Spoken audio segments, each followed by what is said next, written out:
Hello दोस्तों, मैं कृष्ण कुमार यादव और हम पढ़ रहे हैं प्रश्नावली 5.2। ठीक है दोस्तों, तो प्रश्नावली 5.2 का प्रश्न नंबर 7 क्या है?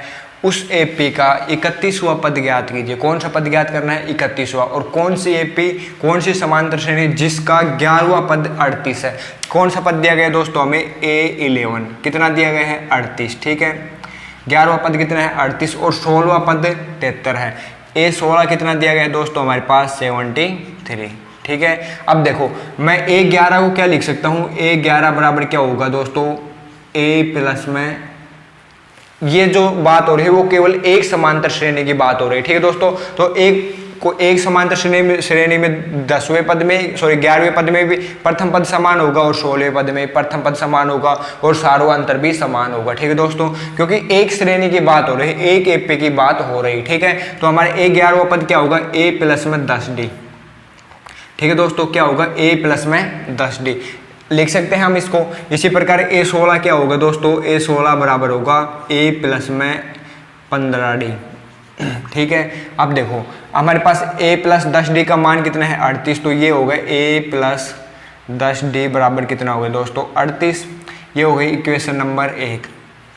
देखो ये हमने कैसे लिखा, जैसे हमारे पास कोई समांतर श्रेणी है A, या फिर मैं आपको एक एग्जांपल देके बताता हूँ। हमारे पास एक समांतर श्रेणी है 2, 4, 6, 8 और 10। ठीक है, ये क्या होता है हमारा? A1, ये क्या होता है? A2, ये क्या होता है? A3, ये क्या होता है दोस्तों? A4, ये क्या है? A5। ठीक है, अब देखो हमारे जो इसका सारो अंतर कितना है दोस्तों? इसमें भी 2 का अंतर है, इसमें भी 2 का अंतर है, इसमें भी और इसमें भी। ठीक है, सारो अंतर क्या होता है? D। ठीक है, तो देखो ये प्रथम पद तो क्या हो गया? A1। A2 को हम क्या लिख सकते हैं? A1 प्लस D, यानी कि A1 कितना है?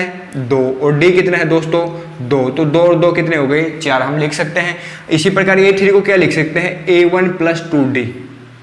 तो A1 कितना है? 2 और 2 ये रहा हो गया, और D की वैल्यू कितनी है? 2। तो 2 दूनी 4 और प्लस 2 कितने हो गए दोस्तों? 6 हो गए। ठीक है, A3 को क्या लिख सकता हूं मैं? A1 प्लस में 3D। ठीक है, सॉरी जो हमारी A4 है इसको क्या लिख सकता हूँ? A1 प्लस में 3D। तो A1 का वैल्यू कितनी है हमारे पास? 2 प्लस में 3 और D की वैल्यू कितनी है? 2। 3 दूनी 6 और 2 कितनी हो गई? 8। ठीक है, समझ में आ गया? तो वही मान आते हैं जो हम ज्ञात कर रहे हैं। ठीक है, अब देखो तो हम क्या लिख सकते हैं? A11 को क्या लिख सकते हैं? A प्लस में 10D, और इसका मान कितना है दोस्तों? 38। इसी प्रकार A प्लस में 15D का मान भी कितना है दोस्तों?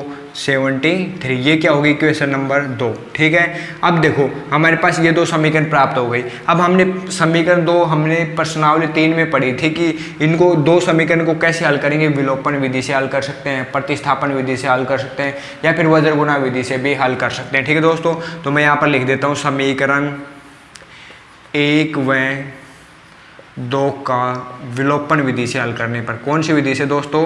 विलोपन विधि से हल करने पर। तो कर दीजिए A प्लस में 10D बराबर कितना हो गया? 38। और ये क्या हो गया? A प्लस में 15D बराबर कितने हो गए? 73। ठीक है, विलोपन विधि में क्या होता है? आपस में दोनों समीकरण को घटा देते हैं। जब घटाते हैं तो इनके चिन्ह क्या होते हैं? बदल जाते हैं। A से A क्या हो गया? कट गए। अब ये देखो 10 में से 15 गए, तो 15 में से 10 जाएंगे तो किसके बच गए? माइनस के 5D बराबर, और 73 किसके हैं? माइनस के, और 38 किसके हैं? प्लस के। तो इसको घटा देंगे। 13 में से 8 गए तो कितने बच गए दोस्तों? 5। एक असल इसको दे दी तो ये कितने हो गए? 6। 6 में से 3 गए तो कितने बच गए? 3। तो हमारे पास कितने आ गए? 35। D की वैल्यू कितनी आ गई दोस्तों? माइनस से माइनस कट जाएगी। D की वैल्यू कितनी आ गई? 7। 7 तो 5 35। ठीक है, तो हमारे पास जो D की वैल्यू आई वो कितनी आ गई दोस्तों? 7। समझ में आ गया? अब जो D का मान आया है वो क्या कहाँ पर रख देंगे? समीकरण 1 में रख देंगे। तो मैं यहाँ पर लिख देता हूँ D का मान, इसको मैं मिटा देता हूँ। ठीक है दोस्तों, तो हम क्या कर देंगे? D का मान जो हमारे D की वैल्यू है कहाँ रख देंगे? समीकरण 1 में। D का मान समीकरण 1 में रखने पर। ठीक है, तो समीकरण 1 में रख दीजिए। तो क्या है समीकरण 1? A प्लस में 10 और D कितनी है दोस्तों? D की वैल्यू आई है हमारी 7, तो ये हो गया 7 बराबर कितना है? 38। ठीक है, A बराबर 10 को 7 से गुणा करूंगा तो कितना आ गया? 70 बराबर कितना है? 38। जब ये दाईं तरफ जाएगा तो किसका हो जाएगा दोस्तों? माइनस का। तो क्या आ जाएगा हमारे पास? A बराबर -70 प्लस 38। ठीक है, और अब देखिए ये कितने, इसको मैं कितना मान लूँ 40 के लगभग है, तो 40 और 30 में, 40 और 70 में कितने का अंतर है 30 का, और 2 ये कितने हो गए 32। तो कितना आ गए हमारे एक की वैल्यू माइनस के 32, एक की वैल्यू कितनी आ गई दोस्तों माइनस की 32। ठीक है, हमें क्या पूछा गया था, एपी का 31वां पद ज्ञात कीजिए। कौन सा पद ज्ञात करना है 31वां, तो कैसे ज्ञात करेंगे, देखो अब हमारे पास क्या है डी बी है, ए बी है, तो हम कोई सा भी पद ज्ञात कर सकते हैं। ठीक है दोस्तों, तो कौन सा पद ए 31 बराबर क्या होगा, इस सूत्र से ज्ञात करेंगे। ठीक है दोस्तों, कौन से सूत्र से, पदों की संख्या ज्ञात करने वाले सूत्र जो होता है ए एन बराबर ए प्लस कोष्टक एन माइनस 1 कोष्टक डी। ठीक है दोस्तों, तो क्या होता है वो सूत्र, ए एन बराबर कितना 31वां पद बराबर ए की वैल्यू कितनी है माइनस के 32 प्लस कोष्टक एन कौन सा 31वां पद माइनस 1। ठीक है, और डी की वैल्यू कितनी आ गई 7, तो कितना आ गया दोस्तों माइनस 32, ये कितना हो गया 30 गुना में 7 बराबर क्या आ गया माइनस के 32 और 7 ये 21 यानी 210।